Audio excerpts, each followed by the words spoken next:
છે ને લસણિયા ગાંઠિયા બનાવવાના છે, તો એના માટે પેલા હે ને લસણ અને ફોલી લેવાનું છે. જો મેં અહીં ફોલી અને એમાં છે ને પાણી નાખ્યું અને એમાં પછી આપણે બ્લેન્ડર મારી દેવું એટલે મસ્ત ક્રશ થઈ જાય.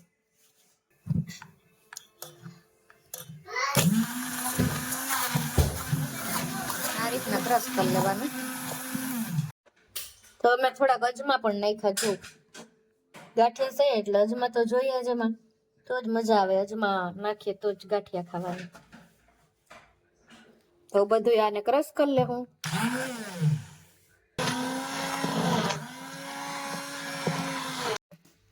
તો હવે આપણે ચણાનો લોટ લઈ લે હું. જેટલા બનાવવા હોય એ પ્રમાણે ચણાનો લોટ નાખવાનો. ને આપણે લસણની પેસ્ટ તૈયાર થઈ ગઈ. લસણ ને અજમાની પાણી લઈ લીધા ને નહીં થાય.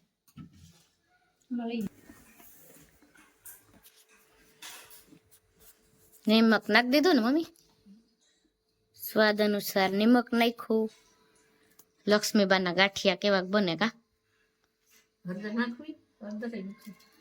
જે નાખવું એ નાખો. હવે જો પેસ્ટ કરેલી હતી આખી આપણે નાખી દીધી ચણાના લોટમાં.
તો જો મમ્મી છે એ હંસાથી ગાંઠિયા પાડે.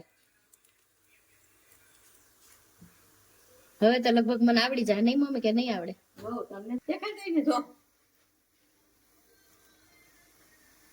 પછી એને બીજી બાજુ ફેરવી નાખવાના એટલે બીજી બાજુ સડી જાય. ક્યાં મા દીકરો તો ખાવા તૈયારી વાસે ફૂલ. નહીં વિરાટ? એટલે વાર લાગે એટલે લહણ સડવામાં એમ કે ભરવામાં કડકડિયું છે તે થાય નકર પોસા થાય. પેલો સાઈડ ને પોસો છે કડકડિયું છો કડકડિયો. હા વાહ વિરાટભાઈ ની મોજ.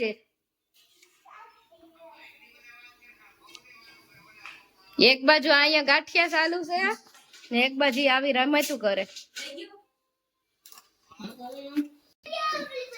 બડબડિયા ઓછા બોલે તો થઈ ગયો એમ કે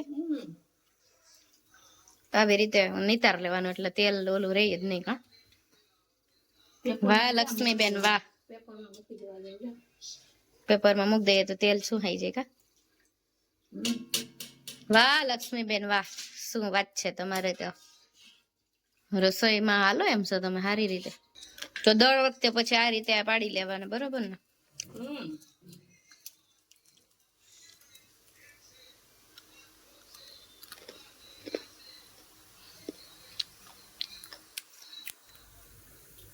ગાંઠિયા તો થતા હોય તો થાયા રાખે, પણ આપણે અહીંયા ઓઘાવાનું ચાલુ જ છે. હાલો તમે બધા ઓઘાવવા.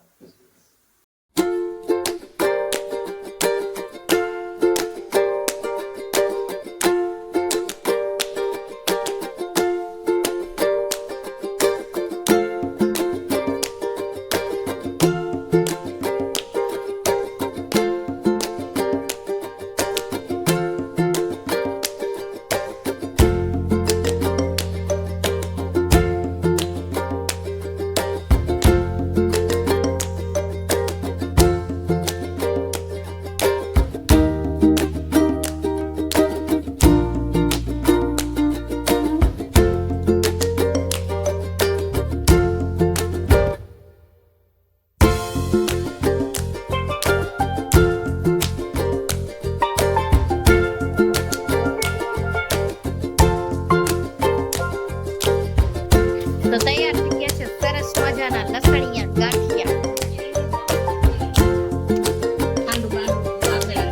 હા કિરણબેનનું.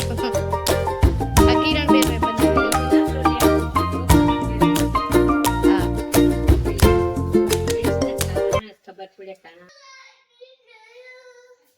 તો મમ્મીએ ગાંઠિયા કમ્પ્લીટ તૈયાર કરી નાખ્યા લસણિયા. મમ્મી થેન્ક યુ બનાવી દેવા બદલ.